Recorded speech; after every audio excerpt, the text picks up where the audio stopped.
Bonsoir. La pandémie de Covid-19 touche 181 pays et concerne plus de 1 140 300 personnes dans le monde, dont 236 000 sont guéris.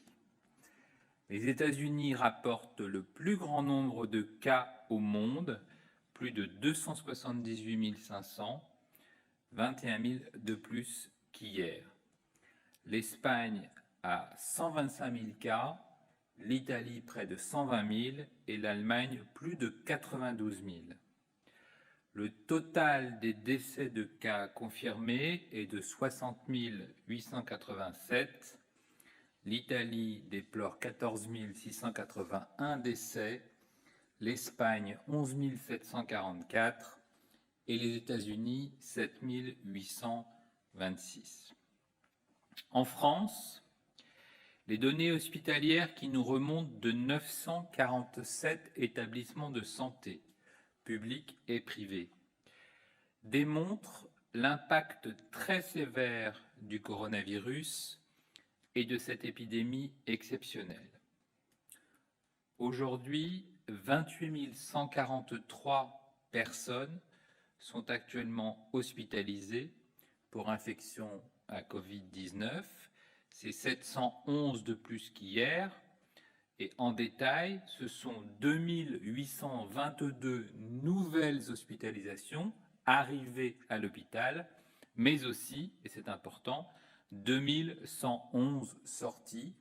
Les 711 que je vous donne de plus sont donc bien un solde, les entrées moins les sorties. 6 838 cas graves nécessitent des soins lourds, en soins intensifs, soins continus, réanimation. Ce sont des formes graves chez les adultes. 35% des patients hospitalisés en réanimation ont moins de 60 ans, 60% ont entre 60 et 80 ans. 105 personnes sont hospitalisées en réanimation et âgées de moins de 30 ans. Au cours des dernières 24 heures, 502 nouveaux cas ont été admis en réanimation, contre 641 hier et 729 jeudi, grâce aux sorties qui sont de plus en plus nombreuses. Il a été donc nécessaire finalement de prendre en charge 176 patients supplémentaires dans les services de réanimation. Ce besoin permanent de trouver de nouvelles places augmente moins rapidement chaque jour. Il était de 263 nouveaux patients à prendre en compte vendredi, 382 patients supplémentaires jeudi, 452 mercredi, 458 mardi et 475 lundi. Il correspond bien au solde de patients supplémentaires à prendre en charge chaque jour. C'est un indicateur important qui permet de percevoir la tension dans les établissements de santé et le besoin de mobiliser toutes les ressources humaines et logistiques disponibles. Dans les Outre-mer, Guadeloupe, Guyane, Réunion, Martinique, Mayotte, on relève 155 hospitalisations contre 167 hier, dont 43 en réanimation et 122 retours à domicile. Je souhaiterais ici adresser tous mes remerciements à l'ensemble des professionnels. Ils sont très nombreux, ces professionnels, civils, militaires, publics et privés, qui ont permis de réaliser dans d'excellentes conditions 566 transferts de patients en réanimation. Vous le voyez sur cette carte, des régions les plus en tension, la Bourgogne-Franche-Comté, le Grand Est, les Hauts-de-France, l'Île-de-France, vers les régions les moins en tension. C'est un magnifique signe de solidarité nationale. Après avoir évoqué l'ensemble de l'activité hospitalière qui reste extrêmement forte aujourd'hui, puisque je vous rappelle que 6 838 personnes sont en réanimation, je voudrais rappeler que le nombre de personnes guéries augmente lui aussi très rapidement, puisque nous avons 15 438 personnes qui sont sorties guéries de l'hôpital, auxquelles il faut ajouter les dizaines de milliers de personnes qui sont restées en ville, à domicile, confinées, et qui sont aussi guéries au fur et à mesure de l'évolution de cette épidémie.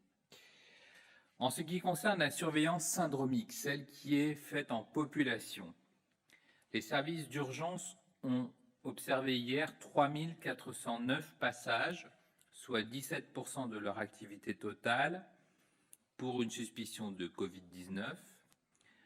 Après ces passages, nous observons 41% d'admission et 3,7% de passages directs en réanimation.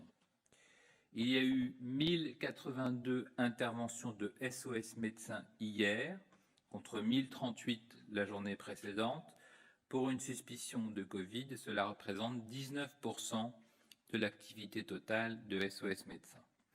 Enfin, vous savez, les laboratoires de ville augmentent aussi leur activité de tests. 50 793 tests ont été réalisés, dont 14 263 sont positifs, ce qui représente 28% de positivité. Nous observons avec une extrême attention la situation dans les établissements sociaux et médico-sociaux.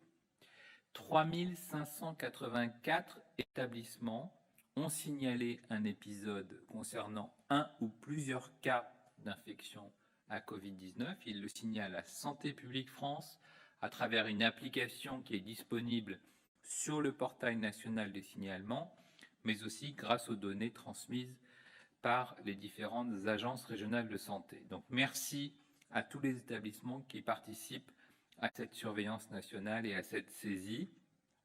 L'ensemble des signalements correspond désormais à un total de 21 348 cas confirmés ou possibles de Covid-19 au sein de ces établissements sur toute la période épidémique depuis le 1er mars.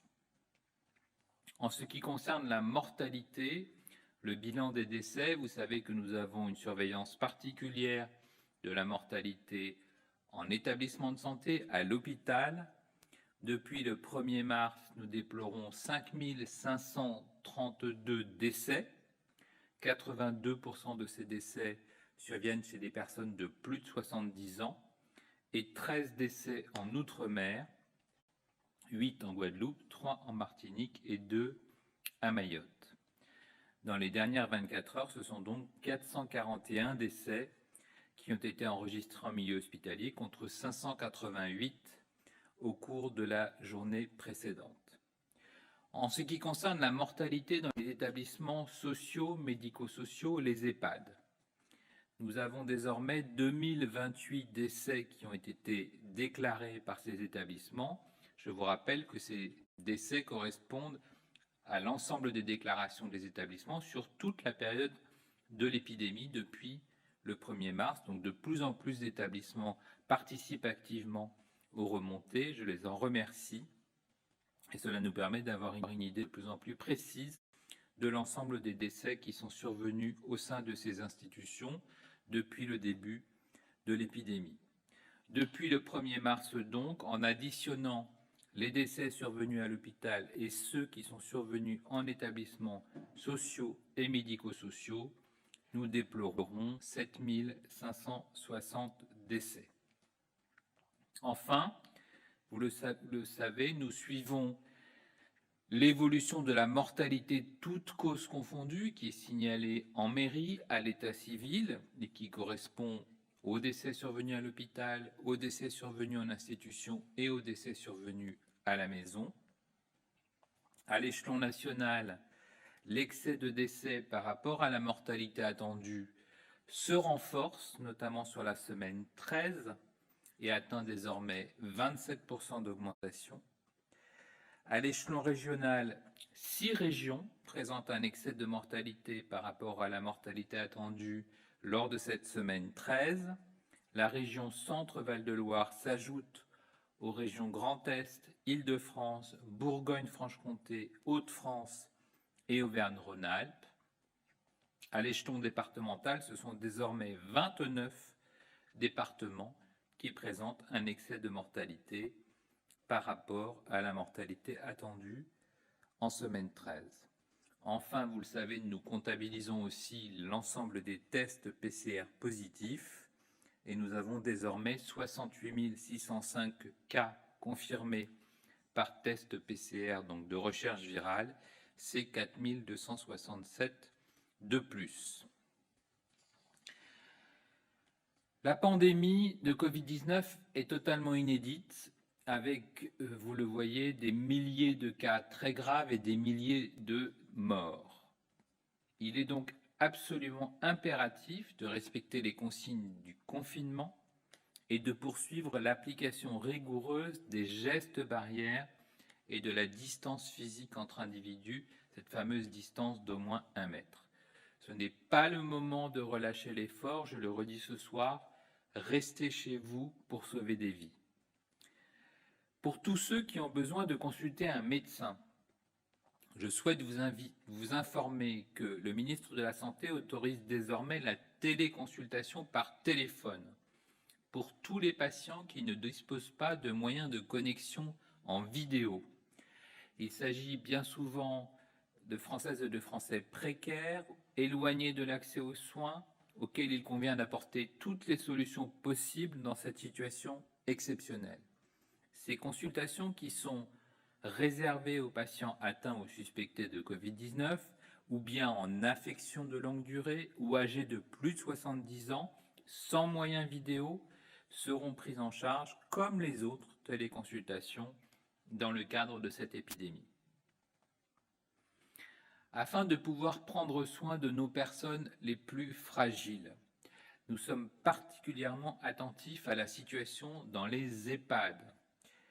La présence humaine auprès de nos aînés, auprès des plus fragiles, est absolument essentielle. Elle doit s'effectuer, vous le savez aussi, dans le respect des gestes barrières et des mesures de confinement qui touchent ces établissements. Pour répondre à ces besoins importants, j'adresse ce soir un message aux établissements. La réserve sanitaire est disponible, elle n'est pas réservée qu'aux seuls hôpitaux. Je pense notamment aux médecins généralistes à la retraite. Mais les établissements ont aussi besoin de personnel non médical, comme des aides-soignants, des psychologues, mais aussi des cuisiniers. La recherche de ressources humaines peut d'abord être locale, mais elle peut aussi être facilitée par les plateformes existantes, et notamment la plateforme renfort-covid.fr qui est déployée dans de nombreuses agences régionales de santé. Elle permet de s'inscrire sur une liste de 22 métiers. Il faut s'y inscrire si vous le souhaitez, si vous êtes volontaire, si vous voulez aider, et il faut que les établissements y inscrivent aussi leurs besoins pour pouvoir ainsi répondre à l'ensemble des besoins. Mais même si c'est dans une autre région, vous le savez, on aidera les professionnels volontaires qui souhaitent aider en EHPAD à se rendre sur place et à être hébergés au plus près. Enfin, le ministre des Solidarités et de la Santé, Olivier Véran, et la secrétaire d'État en charge des personnes handicapées, Madame Sophie Cluzel, ont annoncé aujourd'hui de nouvelles actions pour soutenir les établissements et services médico-sociaux dans la gestion sanitaire de la crise, afin en particulier de garantir l'accès aux soins des personnes handicapées et prévenir l'épuisement des aidants. Je voudrais vous redire un mot de ces mesures qui sont absolument essentielles et qui viennent en complément des mesures déjà prises pour les 10 millions de Françaises et de Français qui vivent avec un handicap et les 8 millions de proches qui les accompagnent chaque jour. Désormais, un suivi renforcé et en temps réel de l'évolution de l'épidémie dans le secteur du handicap sera mis en place. Cela permettra d'évaluer de façon rapide et précise les besoins de renfort dans le secteur médico-social et les éventuelles capacités hospitalières à mobiliser. Des cellules médico-sociales transversales au secteur personnes âgées et handicap sont mises en place par les agences régionales de santé dans les territoires pour appuyer ces structures en lien étroit avec les conseils départementaux. Les mesures de prévention seront renforcées au sein de ces structures. La réalisation des tests PCR de recherche virale sera aussi facilitée. Les établissements seront accompagnés pour prendre en charge les cas atteints de Covid. Ils pourront s'appuyer sur la cartographie des ressources sanitaires disponibles au niveau des agences régionales de santé et le recours aux professionnels de santé extérieurs sera facilité. Les prises en charge à l'hôpital seront anticipées et organisées. Un dossier de liaison sera mis en place pour les établissements et les proches aidants. À terme, nous souhaitons également tendre vers un système dans lequel, dans chaque centre 15, un médecin régulateur est référent pour la prise en charge des personnes en situation de handicap. Enfin, nous renforçons la continuité de l'accompagnement médico-social pendant la durée de l'épidémie. Le détail de ces mesures très importantes sont recensés sur le site du ministère des Solidarités et de la Santé. Enfin, je voudrais terminer par un mot important, un mot de l'avenir, un mot de la recherche. Des essais cliniques sont en cours, des essais cliniques qui concernent des patients, des personnes malades. Les recrutements, les inclusions se déroulent comme prévu et incluent des centaines de personnes malades, plus de 400 dans l'étude Discovery, plus de 200 dans l'étude Corps Immuno. Vous l'avez peut-être appris aujourd'hui, un essai clinique consistant à administrer à 10 malades atteints du Covid-19 une solution issue du sang d'un ver marin aux propriétés oxygénantes va pouvoir démarrer après l'accord obtenu en urgence grâce à la mobilisation du Comité de protection des personnes et à l'accord de l'Agence nationale de sécurité du médicament. L'assistance publique, Hôpitaux de Paris, en partenariat avec l'INSERM et l'Établissement français du sang, va débuter lundi un essai clinique dit de sérothérapie qui va étudier si l'injection de plasma dit thérapeutique de personnes guéries du Covid-19 et donc qui ont potentiellement des anticorps protecteurs pourrait aider les personnes malades les plus graves à lutter contre le virus. Vous voyez, il y a ce soir des lueurs d'espoir dans la mobilisation de nos soignants et dans la mobilisation de tous nos acteurs de la recherche. Je vous remercie. Une question pour Hospimédia. Dans un message d'alerte rapide sanitaire daté du 3 avril, vous jugez acceptable la réutilisation des surblouses à usage unique. Qu'en est-il exactement ? N'est-ce pas problématique ? Est-ce que ce retraitement concerne-t-il d'autres matériels à usage unique ? Alors, nous évaluons avec les spécialistes de l'hygiène hospitalière, ce sont les équipes hospitalières qui nous saisissent et ce sont les agences nationales sanitaires qui valident ce type de process.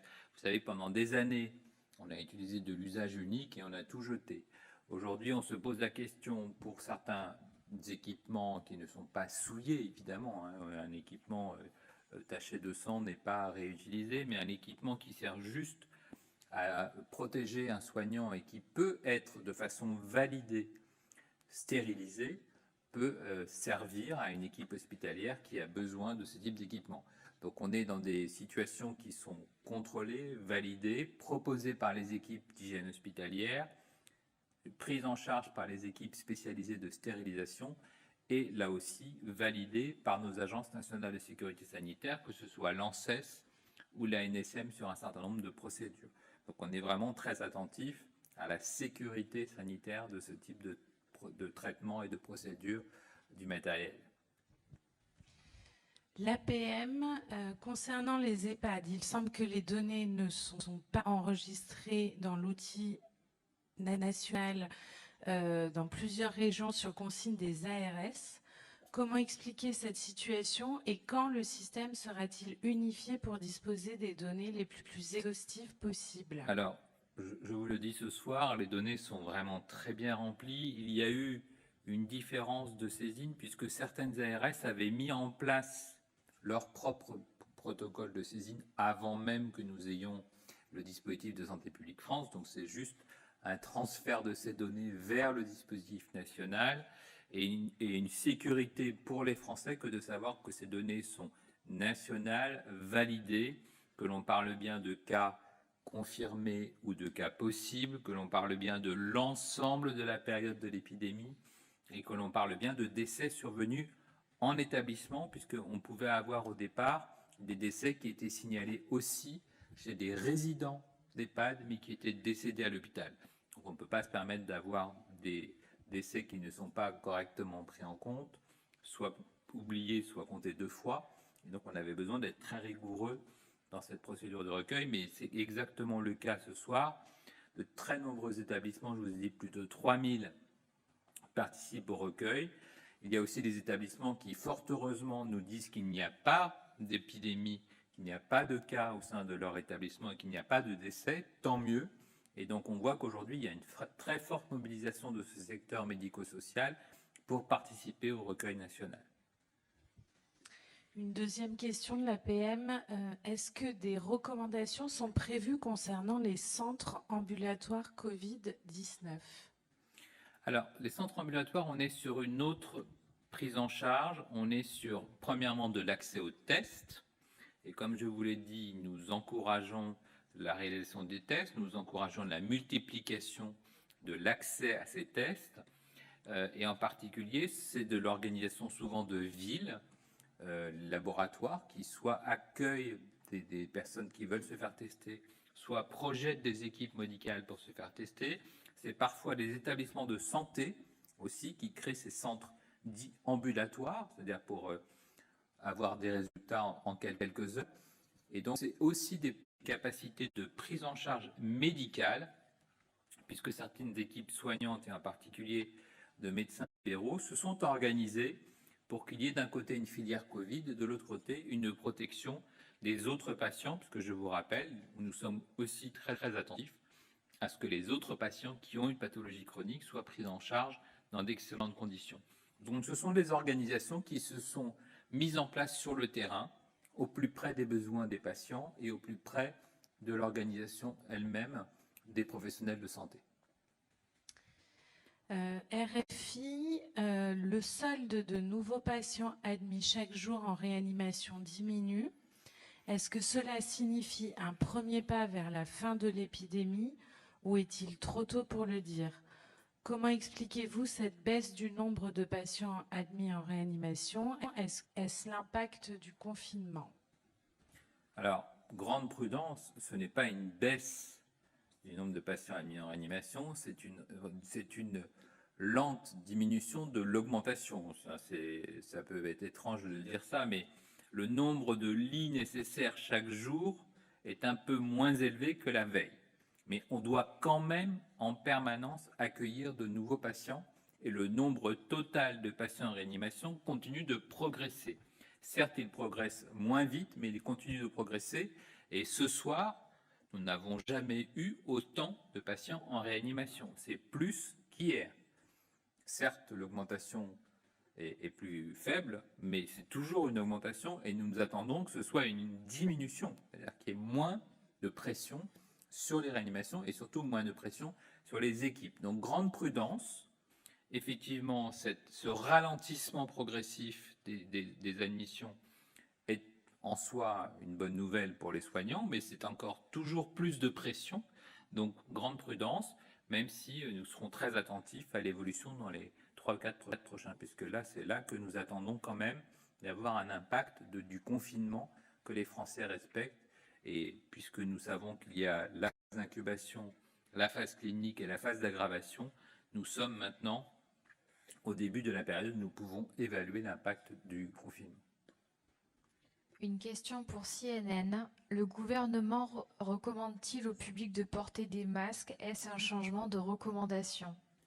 Alors, Pour être très précis, les mesures de protection pour les professionnels soignants restent absolument les mêmes et nous le disons chaque fois, nous avons une priorité absolue pour protéger nos soignants, qu'ils soient en ville ou à l'hôpital. C'est une doctrine qui a été proposée par le Haut Conseil de santé publique, par la Société française d'hygiène hospitalière, et c'est d'ailleurs ce que dit hier l'Académie de médecine.